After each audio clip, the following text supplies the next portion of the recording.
یہ جو مہینے حرمت والے ہیں، ان حرمت والے مہینے کا احترام کرنا چاہیے عبادات کے ذریعے سے، نیکی کے ذریعے سے، اور ایک دوسرے کے ساتھ بھلائی کا معاملہ کرنے کے ذریعے سے۔ لیکن میرے بھائیوں، آج ہوتا کیا ہے، مسلمانوں کا حال کیا ہے؟ محرم کے آتے ہی مسلمانوں کے اندر کون سا شیطانی خون گھس جاتا ہے کہ جس کی بنیاد پر جو ہی بقرعید کا گوشت پیٹ میں جاتا ہے فوراً چاروں طرف سے ڈھول باجے کی آواز آتی ہے۔ بقرعید کا گوشت پیٹ میں جاتے ہی، بقرعید کا گوشت ختم نہیں ہوتا ہے، اس سے پہلے باجا بجانا شروع کر دیتے ہیں۔ کون سا اسلام ہے آپ کے پاس؟ آپ کے پاس کون سی ایسی دلیل ہے کہ آپ مسلمان ہو کر کے آپ یہ کام کریں کہ محرم کے مہینے میں محرم کے نام سے آپ ڈھول اور باجا بجائیں؟ اور اس سے بڑا کام یہ کریں کہ آپ ایک لمبا تڑنگا جھنڈا پھیرا لیں، کھڑا کر دیں اور اس کو غیروں کی طرح لے کر کے ڈوتے پھریں۔ کیا فرق ہے آپ میں اور ہندوؤں کے رام نومی میں؟ وہ لوگ یہی کرتے ہیں نا، ان کے رام کا جو جنم کا دن ہے اس دن بھی کیا کرتے ہیں وہ لوگ؟ جھنڈا نکالتے ہیں۔ یہ فرق یہ ہوتا ہے کہ آپ کے جھنڈے کا کپڑا بڑا ہوتا ہے، زمین میں بھی گھسٹ رہا ہوتا ہے، لٹک رہا ہوتا ہے، لیکن ان لوگوں کا جھنڈا اتنا بڑا نہیں ہوتا ہے، چھوٹا سا کپڑا ہوتا ہے، لیکن ہوتا تو ہے جھنڈا ہی، ویسی شکل و صورت، ویسی سجاوٹ، ویسی اس کی خدمت، ویسے اس کا ادب و احترام، ویسی اس کی عزت۔ آپ اس جھنڈے کو لا کر کے گھر میں لاتے ہیں اور اس کے پیر پر پانی ڈلواتے ہیں۔ ایسا تو ہوتا تھا۔ اب تو کئی سالوں سے میں خود محرم میں نہیں رہتا اور جان بوجھ کر نہیں آتا ہوں، قریب میں ہے۔ اگر محرم میں آ گئے، مولانا صاحب بھی آ گئے محرم میں میلہ دیکھنے کے لیے، چاہے ہم میلہ دیکھنے کے لیے نہ آئیں، لیکن اعتراض کرنے والوں کو بہت جلدی سوچ جاتا ہے اور اس طرح کی باتیں سننے میں آتی بھی رہتی ہیں۔ ابھی ایک ساتھی تھے ہمارے، وہ کہنے لگے کہ پچھلے سال ہم کسی موقع پر بسنت رائے گھر میں ہی تھے، بسنت رائے کسی کام سے جانا ہوا ڈاکٹر کے پاس دوائی لینے کے لیے، میلہ لگا ہوا تھا بسنت رائے میں، بڑا میلہ لگتا ہے، سب جانتے ہیں۔ تو اچھا وہاں گئے، بھوک لگی تھی، بیٹھ کر کے ہوٹل میں کچھ ناشتہ واشتہ کرنے لگے، وہاں سے واپس آ گئے۔ اب وہ بیچارے، وہ بھی اسٹیج کے آدمی ہیں، بیان کرتے ہیں، ہمیں بہت سارے لوگ پہچانتے ہیں لیکن ہم نہیں پہچان پاتے ہیں۔ بمبئی میں رہتے تھے، ایک جگہ گئے کچھ کھانے پینے کے لیے، ہم کھا پی لیے، دوسرے صاحب نے پیسے دے دیے۔ تو بھائی کیوں آپ نے پیسے کیوں دیا؟ کہ مولا ہم آپ کو پہچانتے چاہے آپ نے پہچانتے ہو، آپ فلاں مسجد میں بیان کرتے ہیں۔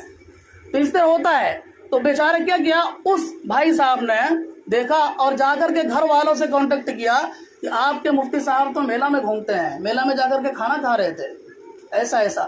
یہ اعتراض کرنے والے کی اتنی نگاہ تیز ہوتی ہے، ہم کیا کر رہے نہیں دیکھیں گے، لیکن وہ گئے میلہ میں نظر آ گیا نا، میلہ دیکھنے کے لیے آئے ہیں۔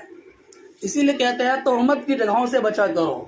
شراب خانے میں تبلیغ کرنے کے لیے جائیں گے تو یہی کہا جائے گا آپ شراب پینے کے لیے گئے تھے، کوئی نہیں کہے گا کہ آپ جماعت والے ہیں، آپ دین کی بات بیان کرنے کے لیے گئے تھے۔ اس کو کہا جاتا ہے تہمت کی جگہ سے بچنا چاہیے۔ خیر یہ صورتحال ہے۔ تو یہ جا کر کے ہر جگہ ہر گھر کے اندر ایک جھنڈے کو کھڑا کیا جاتا ہے، جس کو آپ نشان بولتے ہیں، اس کے پیر میں پانی ڈالا جاتا ہے۔ کیوں؟ حضرت حسین رضی اللہ تعالیٰ عنہ آپ کے یہاں تشریف لائے ہوئے ہیں کیا؟